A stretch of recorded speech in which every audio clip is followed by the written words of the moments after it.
And hello, because I'm really starting to enjoy using this screencast feature. I'm going to just highlight some of our syllabus changes using the software here.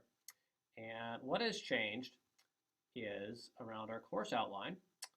Let's take a look at this. What we have here are kind of the three main themes for every class: curriculum, instruction, and assessment. Some of the big ideas we're talking about. And then the assignments. And an important detail to realize is that when an assignment is listed, this is something you would work on after the January 17th class, for example, to be turned in at the next class.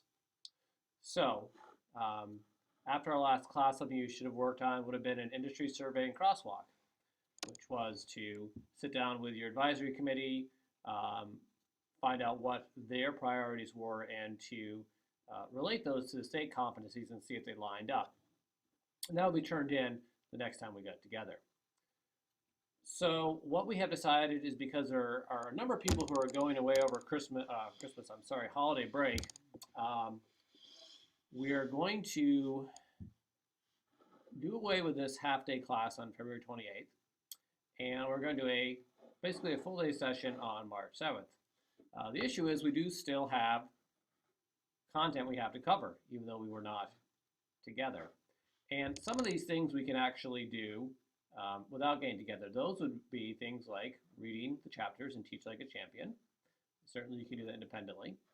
Our Read and Reflects, those are the little questions, videos, short articles I might put up on the blog, on the forum, and ask you to respond to in a couple of short paragraphs. And the last thing is the technique response. And what that is, for clarification, is as you read through Teach Like a Champion, there are a lot of techniques which are put forth. I want you to try one of them. And then I want you to write up a response to how that went for you, what you thought about it. So if we're going to continue doing those things, that means that when we get together, again on March 7th, you would have posted 4 Read and Reflects online and have read chapters 1, 2, 3, 5, 3 through 5 in Teach Like a Champion, and done 2 technique responses, which are less than a page typed. Again, we don't need to get together to keep doing those things. The stage 1 of UBD, however, and the student differences self-assessment would need some foundational work before you can start those. So what I've done is I am putting stage 1 and 2 of UBD into our homework for following the next class, and I have cut the integrated academics self-assessment. That is something which we can certainly still talk about. We'll talk about that, I think, on the 21st, how academics fit into CTE. And we'll talk about, are we creating units which take student differences into consideration. And in fact, the presentations by our grad students will help inform that quite a bit. The other thing I moved is the syllabus revision. Basically, I just pushed that out a little bit so that you can turn that in at the very end of the class along with your final unit. So again, just to recap, we are cutting this class on the 28th, but we're going to make up the time on the 7th. It'll be kind of a longer day, but we'll have a good time. Some of the assignments I've pushed forward a little bit. Some of them I've incorporated into the class time.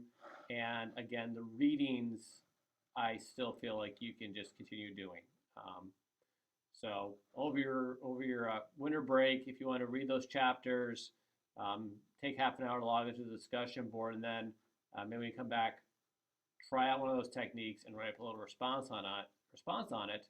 You will be set for the class on March 7th, at which point we will really be jumping into stage 1 of UBD and beginning stage 2 as well, with the eventual goal of having a complete unit at the end of the class, which we will critique and share. Thank you again, and thank you for being agreeable and supporting your classmates with their scheduling needs.